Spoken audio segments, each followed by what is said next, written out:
Bonjour à tous, le télescope le plus puissant, James Webb, vient de capturer quelque chose d'absolument dingue. Des ondes lumineuses qui filent à travers l'espace plus vite que la lumière elle-même. Attends, tu as dit quoi là-bas? N'importe quoi. Et non, Einstein ne se retourne pas dans sa tombe. Aujourd'hui, je vais vous révéler ce qui pourrait bien remettre en question tout ce que l'on pensait savoir sur les limites de notre univers. Au passage, si ce format vous aide, pensez à vous abonner et à vous inscrire à la newsletter. Je vous y envoie un résumé clair de l'actu de lundi à vendredi. Et pour les analyses en temps réel, rejoignez-moi sur x.com. En janvier 2025, la NASA publie un timelapse fascinant. On y voit des rideaux cosmiques étincelants qui se déploient autour des restes de Cassiopée A, qui elle est une supernova qui a explosé il y a des siècles. Ces rideaux brillants ne sont pas des objets ordinaires, ce sont des nuées de gaz rouge que vous voyez bouger. Sur le timelapse qu'ils nous ont dévoilé, vous les voyez bouger à des positions différentes. Mais dites-vous que c'est dans l'espace lointain, donc les distances sont folles.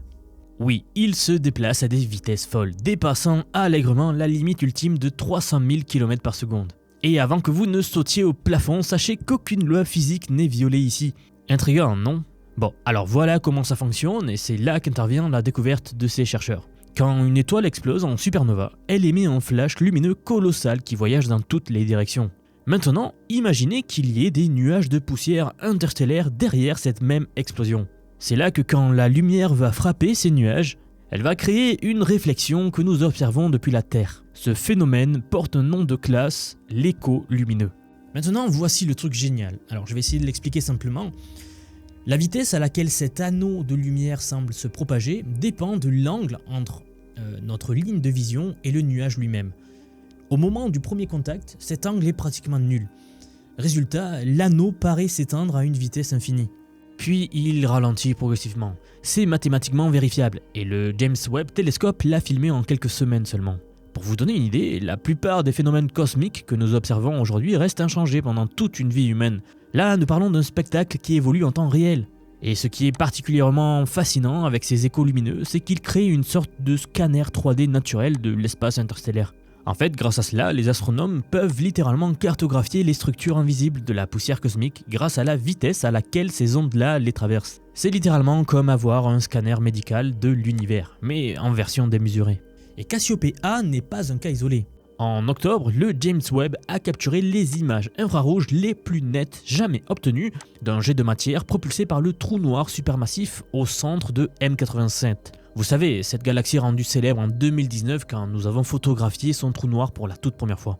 Bien, alors son jet de plasma s'étend sur des milliers d'années-lumière et comporte des nœuds brillants qui semblent voyager à des vitesses superluminales. Un de ces nœuds, baptisé HST1, se déplace apparemment à plus de 6 fois la vitesse de la lumière. Mais attendez, parce que ça devient encore plus intéressant. Des chercheurs de l'université de Michigan ont analysé 22 années de données de l'observatoire Chandra pour étudier le jet du trou noir de Centaure A, qui est notre jet de trou noir le plus proche, à seulement 12 millions d'années-lumière. Oui, et je dis seulement. Leur conclusion, c'est que certains nœuds dans ce jet se déplacent à au moins 94% de la vitesse de la lumière. Et pour les observations en rayon X, certains paraissent même dépasser cette limite. Encore une fois, c'est un effet d'optique causé par le mouvement relatif entre le jet et notre position d'observation terrestre. Mais ça reste spectaculaire à observer. Bon, maintenant voici où les choses deviennent vraiment captivantes. Tous ces phénomènes que l'on observe sont des illusions. La poussière ne bouge pas plus vite que la lumière. Le plasma dans les jets non plus. Ce qui file à des vitesses superluminales, c'est simplement l'intersection entre la lumière et la matière, ou encore l'angle de notre observation qui crée cette illusion. Mais tout ça nous amène à la question que tout le monde se pose. Est-ce que ces signaux pourraient vraiment voyager plus vite que la lumière ? Est-ce qu'un jour on pourrait transmettre de l'information à des vitesses superluminales ? Alors après cette découverte, plusieurs questions émergent. D'abord, je vous donne la réponse courte. Mathématiquement, il existe quelques portes entrouvertes. Des portes sur lesquelles la physique et les physiciens ont collé un panneau où il est écrit « Défense d'entrée ». Mais bon, les physiciens adorent jeter un œil quand même. Prenons la mécanique quantique. La raison pour laquelle elle ne permet pas à l'information de voyager plus vite que la lumière repose entièrement sur l'interprétation probabiliste des phénomènes quantiques. Si cette interprétation était ne serait-ce qu'un tout petit peu inexacte, on pourrait théoriquement envoyer de l'information plus vite que la lumière.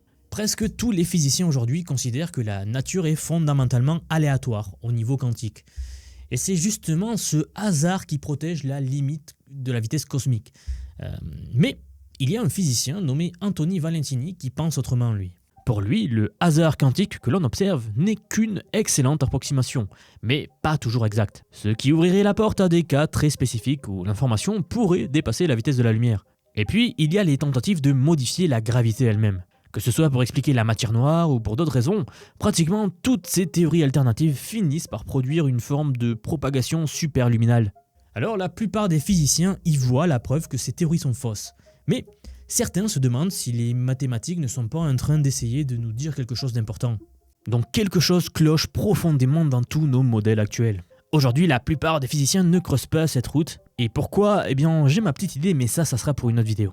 Mais dans tous les cas, pour revenir au sujet, accrochez-vous bien, parce que la théorie de la relativité générale d'Einstein elle-même autorise certaines formes de voyage plus rapides que la lumière. Les trous de verre, par exemple. Et attention, s'il vous plaît, comprenez bien ce que je dis. Techniquement, vous ne voyagez pas plus vite que la lumière à travers un trou de verre. Mais vous arrivez plus vite que la lumière qui n'a pas emprunté le raccourci. Et il y a aussi donc la métrique de la distorsion spatiale, comme le moteur à distorsion d'Alcubierre dont tout le monde parle ces derniers temps. Et non, ce n'est pas de la fantaisie, hein, c'est vraiment des études en ce moment.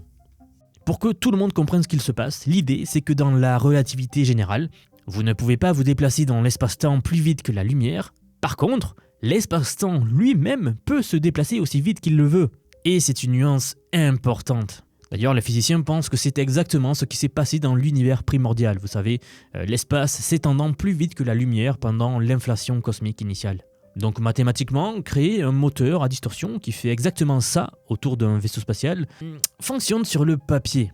Maintenant, pour l'appliquer à la physique, dans le monde réel, vraiment, eh bien, on repassera dans quelques années, voire siècles, car ça reste quand même hautement théorique à ce jour. D'ailleurs, en octobre 2025, des physiciens de l'université du Queensland en Australie ont publié un article assez hallucinant, oui, quand je l'ai vu j'étais un peu surpris, combinant le moteur d'Alcubierre avec le concept de, je cite, courbe temporelle fermée contrôlée.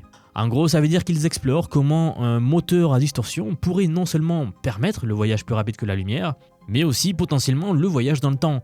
Car forcément, si c'est l'espace-temps lui-même que vous allez tordre dans tous les sens, dans espace-temps, il y a temps. Bien sûr, attention, on en est encore à la théorie pure. Mais le simple fait que les équations d'Einstein permettent ce genre de solution montre à quel point notre compréhension de l'univers reste encore incomplète.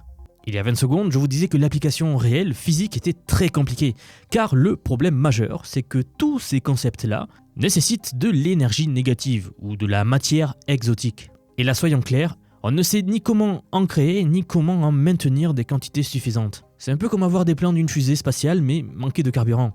Et par carburant, j'entends quelque chose qui défie actuellement notre compréhension de la physique. Mais voilà pourquoi tout ça est très pertinent maintenant et pourquoi ça reste fascinant. Vous le savez sans doute, il y a à peine 10 ans, on a confirmé l'existence des ondes gravitationnelles, prouvant ainsi sans l'ombre d'un doute que l'espace-temps peut effectivement être déformé. Vous le voyez, chaque mois apporte son lot de découvertes qui repoussent les limites de ce que l'on pensait possible. C'est pour ça qu'à la télé, tout le monde en a parlé. Les ondes gravitationnelles, qui étaient un objet ultra théorique et purement mathématique sur le papier, ont vraiment été observées. Bon, désolé, là je m'emballe car ça me passionne. Vous le voyez, hein, le James Webb nous montre des galaxies qui brillent bien plus fort qu'elles ne devraient selon nos modèles, des trous noirs qui crachent des jets à des vitesses proches de celles de la lumière, des échos lumineux qui cartographient l'invisible. Regardez, pendant des siècles, on a cru que rien de plus lourd que l'air ne pouvait voler, puis on a inventé l'avion. On a pensé que briser le mur du son était impossible, puis on l'a fait, etc. Alors dans l'histoire, à chaque fois qu'on a dit « c'est physiquement impossible », eh bien on a fini par trouver une solution, ou du moins par découvrir que notre compréhension de l'univers était incomplète à ce moment-là. C'est pour ça que je veux vous le dire maintenant. Méfiez-vous des gens qui viennent imposer leur dogme immuable à jamais. C'est bien souvent faux, ils ont une certaine méconnaissance de l'histoire, si vous voulez mon avis. Imaginez à l'époque comment a dû se sentir Galilée. Alors oui, pour l'instant, voyager plus vite que la lumière reste dans le domaine de la science-fiction. Clairement, et je n'ai pas dit le contraire aujourd'hui. N'allez pas crier à votre femme, à vos enfants ou à vos frères et sœurs que Vision y a dit qu'on peut aller plus vite que la lumière. Et par contre, je voulais vraiment vous montrer que les mathématiques nous chuchotent des possibilités. Les observations du James Webb nous montrent des phénomènes que l'on commence tout juste à comprendre. Et chaque nouvelle découverte affine notre compréhension de ce qui est vraiment possible. Vous savez, il y a tant de choses que l'on ne comprend pas encore. Je me souviens de l'un de mes premiers projets lorsque je suis arrivé à la fac, quand j'étais étudiant, c'était de faire un exposé sur la matière noire et l'énergie noire. Je m'en souviens très très bien. C'était il y a des dizaines d'années, mais Aujourd'hui, sachez qu'on n'a pas avancé d'un pouce depuis cette époque. Si je reprends cet exposé de l'époque, eh bien en fait, on n'a pas avancé. Sans parler du fait qu'on n'arrive toujours pas à réconcilier mécanique quantique et relativité générale. Bref, dans tous les cas, la vraie question n'est peut-être pas de savoir si on peut dépasser la vitesse de la lumière, mais plutôt combien de temps il faudra avant qu'on découvre comment. Parce qu'une chose est sûre, l'univers est bien plus étrange et surprenant que ce qu'on pourrait imaginer. Et ça nous ramène à aujourd'hui, car l'intelligence artificielle en est la preuve et la manifestation première. Le monde est plus étrange qu'on ne le croit. Alors les amis, cette vidéo change un petit peu du domaine de l'IA, mais vous le savez sans doute. La physique c'est mon autre domaine d'expertise, alors je tenais vraiment à vous faire cette vidéo. Nous sommes aujourd'hui à cette intersection fascinante entre ce que l'on observe et ce qu'on ne comprend pas encore. Entre les données que le James Webb nous envoie et les théories que l'on développe pour les expliquer. Alors si tout cela vous passionne autant que moi, si vous voulez comprendre comment l'intelligence artificielle arrive à révolutionner notre façon d'analyser des montagnes de données scientifiques, comme on vient de le voir, mais pas que, ça s'applique à tous les domaines de la vie, ou comment on utilise l'IA pour trouver des choses que l'œil humain ne pourrait jamais voir, alors j'ai quelque chose pour vous. J'aimerais vous dire que depuis quelques mois déjà, j'ai construit un programme d'apprentissage unique. Je vous apprends l'IA sous tous ses aspects. C'est un parcours pensé pour vous transmettre tout ce que je sais. Alors non seulement sur les modèles comme ChatGPT, Gemini de Google, Grok que l'on vient de voir, mais bien d'autres. Je vous montre surtout en fait la manière de les intégrer concrètement dans votre vie, dans votre travail, dans vos projets. Et ce, que vous soyez salarié, indépendant, entrepreneur ou même à la retraite, nous avons beaucoup de retraités dans la communauté. J'ai récemment sorti la plus grosse mise à jour à ce jour de la formation. Ça fait un petit moment que j'en parlais, mais ça y est, elle est là, elle est en ligne. Donc un module entièrement dédié à l'automatisation par IA. Autrement dit, la création des agents IA, des espèces de salariés virtuels qui vont travailler pour vous et tout faire pour vous. En somme, vous faire gagner des heures et des heures et des heures. Vous êtes déjà plus de 4500 personnes à avoir rejoint ce programme, donc nous approchons des 5000, merci pour le soutien. Et enfin, sachez qu'il n'y a pas besoin d'être développeur, pas besoin d'avoir un profil technique, je vous prends par la main, et pas à pas avec des leçons vidéo claires, des cas pratiques concrets, on voit tout ce qui touche à l'IA.